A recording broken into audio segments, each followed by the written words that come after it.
Bismillahirrahmanirrahim. Assalamualaikum warahmatullahi wabarakatuh. Baiklah, pada hari ini saya akan menjelaskan UTS saya pada mata kuliah statistik. Yang pertama itu jelaskan yang Anda ketahui tentang definisi statistik. Menurut para ahli, Profesor Dr. Sujana MA MSc, statistik merupakan pengetahuan yang berhubungan dengan metode pengumpulan data, pengolahan data, analisisnya, serta penarikan kesimpulan dengan berdasarkan kumpulan data serta penganalisaan yang dilaksanakannya.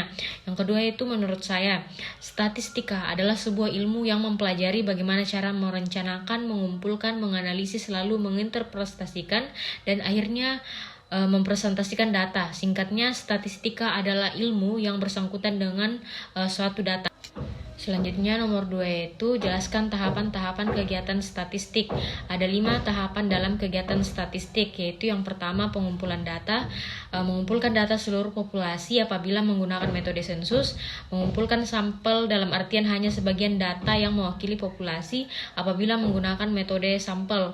Yang kedua itu penyusunan data. Yang pertama editing, tujuannya untuk mendeteksi kesalahan yang ketidakkonsistenan data telah dikumpulkan. Kedua, klasifikasi. Dalam klasifikasi ini kita mengelompokkan data yang sesuai dengan sifat-sifat yang dimiliki.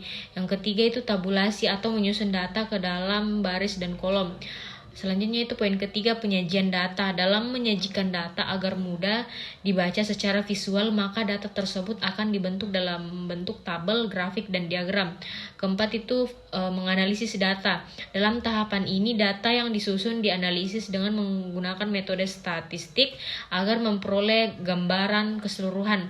Dan yang kelima itu interpretasi data. Dalam tahapan terakhir ini data disimpulkan untuk memperoleh data-data yang benar. Selanjutnya itu poin ketiga, jelaskan jenis dan sumber data. Jenis data ada 2 macam, yaitu kuantitatif dan kualitatif. Kuantitatif data merupakan data atau informasi yang didapatkan dalam bentuk angka. Dalam bentuk angka ini, data kuantitatif dapat diproses menggunakan rumus matematika atau dapat juga dianalisis dengan sistem statistik. Nah, yang kedua itu kualitatif. Data kualitatif merupakan data yang berbentuk kata-kata atau verbal. Cara memperoleh kualitatif dapat dilakukan melalui wawancara. Sumber data ada 2 macam, yaitu data primer dan data sekunder. Data primer adalah sumber data penelitian yang diperoleh secara langsung atau dari sumber pertama, tidak melalui perantara baik individu maupun kelompok. Jadi data yang didapatkan biasanya dilakukan khusus untuk menjawab pertanyaan penelitian. Yang kedua itu data sekunder. Data sekunder merupakan sumber data atau suatu penelitian yang diperoleh dari peneliti secara tidak langsung melalui media perantara. Data sekunder itu berupa bukti atau catatan, laporan hipotesis yang telah tersusun dalam arsip ataupun data dokumenter. Selanjutnya poin keempat itu jelaskan perbedaan populasi dan sampel. Dari segi pengertian, populasi merupakan keseluruhan objek yang diteliti, sementara sampel merupakan bagian dari populasi itu sendiri. Dari proses pengumpulan data populasi mengingat cakupannya yang cukup luas dapat dilakukan melalui kegiatan seperti sensus, sedangkan sampel akan lebih efektif pengumpulan datanya apabila menggunakan survei. Jadi dapat disimpulkan bahwa perbedaan populasi dan sampel itu adalah populasi fokusnya kepada semua objek yang diteliti, sedangkan sampel hanya sebagian kecil dari populasi yang diambil dari teliti dan dianggap bisa mewakili populasi. Selanjutnya itu nomor 5, jelaskan teknik pengambilan sampel beserta contohnya. Yang pertama itu probability sampling. Probability sampling memiliki beberapa macam. Yang pertama itu simple random sampling, merupakan pengambilan sampel secara acak tanpa memperhatikan tingkatan anggota tersebut dalam populasi. Contohnya, saat semua anggota populasi mempunyai golongan darah O, maka akan diambil secara acak. Yang kedua itu sampel sistematis, ada interval atau jarak dari sampel yang dipilih. Contohnya jika sampel N dipilih ke nomor 1, maka yang dipilih selanjutnya harus memiliki jarak seperti memilih nomor 10 untuk selanjutnya.